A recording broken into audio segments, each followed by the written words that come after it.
नमस्कार साथियों, स्वागत है आप सभी का आपके अपने YouTube channel Dhanraj short hand and computer training academy में। दोस्तों, आज का हमारा डिक्टेशन है विधानसभा रिपोर्टर हिंदी डिक्टेशन।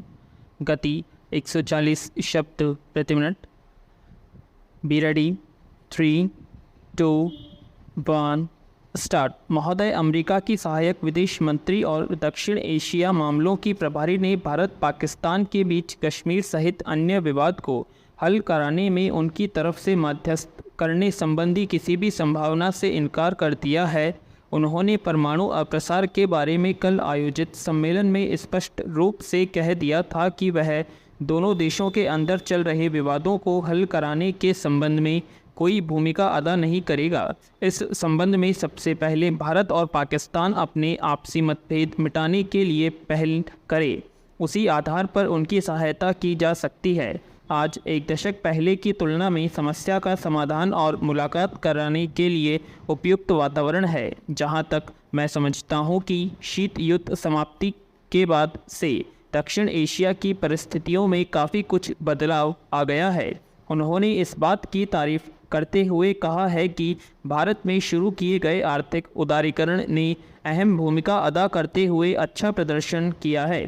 भारत ने खुले तौर पर यह स्वीकार करके इस संबंध में स्पष्ट रूप से कह दिया है कि हमारे द्वारा किसी प्रकार के प्रक्षेपास्त्रों की तैनाती नहीं की गई है। इस बारे में अमेरिकी समाचार पत्र में छिपी खबरों का पूर्ण रूप से वस्तुतः खंडन कर दिया है। पैरा।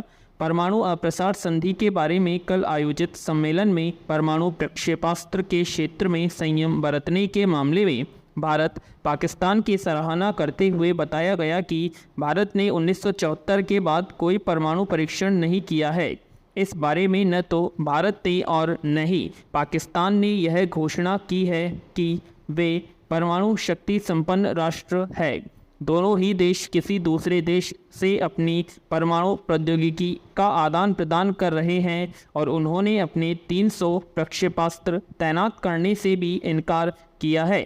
एक प्रश्न के उत्तर में कह दिया है कि भारत और पाकिस्तान दोनों ही इस मामले में संयम बनाए हुए हैं और हम इसे न केवल स्वीकार करते हैं बल्कि यह भी चाहते हैं कि इसी प्रकार का रिश्ता भविष्य में भी कायम रखा जाएगा। पैरा। वर्तमान व्यवस्था की सफाई में जन योद्धा की तरह लगे न्यायाधीशों की सब तरफ प्रशंसा हो रही है, चाहे वह राजनीतिक भ्रष्टाचार हो, चाहे जाति हो या फिर पर्यावरण विनाश। हाल के वर्षों में इन मुद्दों पर सख्ती के साथ न्यायपालिका ने इन कर्णधारों की खबर लेना शुरू कर दी है।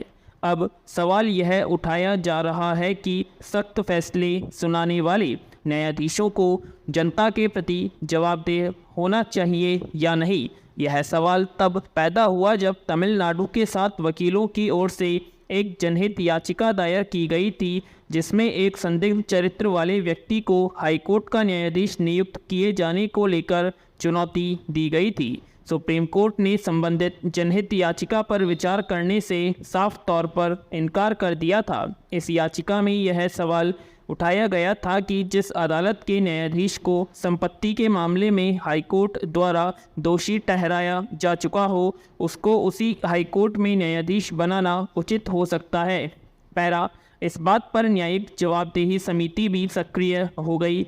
सुप्रीम कोर्ट के 6 प्रतिनिधियों के संयुक्त मंडल ने मुख्य न्यायाधीश से मिलकर उनकी नियुक्ति का विरोध जाहिर किया था। इस संबंध में प्रतिनिधिमंडल का कहना था कि उनको पदोन्नत करने की जगह उनके खिलाफ अनुशासनात्मक कार्रवाई होनी चाहिए, क्योंकि एक न्यायाधीश बनने के लिए सबसे जरूरी योग्यता ईमानदारी होती है। हालांकि इस बात का कोई लिखित उल्लेख नहीं मिलता है। सुप्रीम कोर्ट खंडपीठ ने यह याचिका इस आधार पर खारिज कर दी थी कि न्यायिक नियुक्तियों की समीक्षा अदालत में नहीं की जा सकती।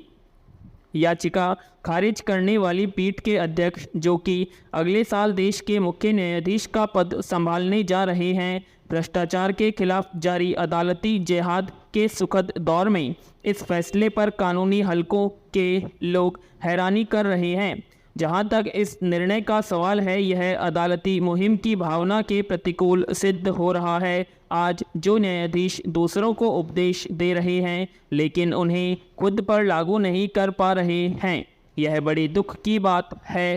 पैरा महोदय, राष्ट्रपति की अध्यक्षता में देश के राज्यपालों का सम्मेलन आयोजित किया गया था। इस सम्मेलन में सभी राज्यों के राज्यपालों ने भाग लिया था। यह चर्चित सम्मेलन मोटे तौर पर इस आशय की सहमति से समाप्त हो गया था कि संसद और विधानसभा आम चुनाव के फौरन बाद दोबारा चुनाव होने की स्थिति में जहां तक संभव हो सके वहां तक टाली जानी चाहिए। आज शाम यहां राष्ट्रपति के समापन भाषण के साथ संपन्न हुए इस सम्मेलन में सभी की ओर से इस मुद्दे पर एक दो राय थी। इस बैठक में यह भी विचार व्यक्त किया गया था कि राज्यपालों को बिना किसी दखलंदाजी के स्वतंत्र रूप से अपना काम करने दिया जाना चाहिए।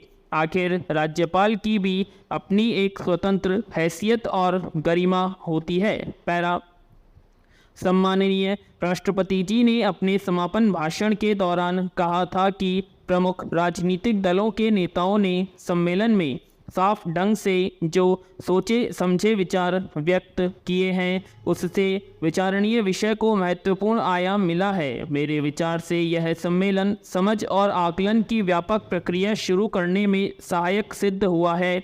जहां तक मैं समझता हूं कि इस सम्मेलन से एक प्रबुद्ध दृष्टिकोण का विस्तार होगा।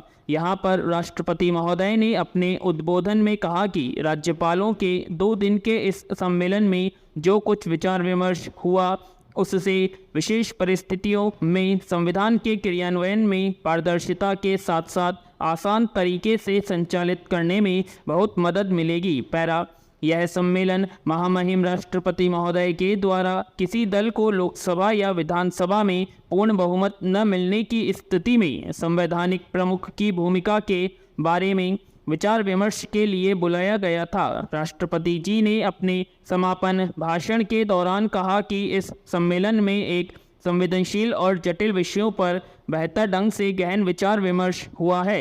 उन्होंने यह भी कहा कि विषय से संबंधित सभी जटिलताओं पर विस्तृत विचार विमर्श का यह विशेष मौका था। इस अवसर पर विभिन्न दल के नेताओं ने अपनी प्रसन्नता व्यक्त करते हुए इस सम्मेलन को उपयोगी बताया है।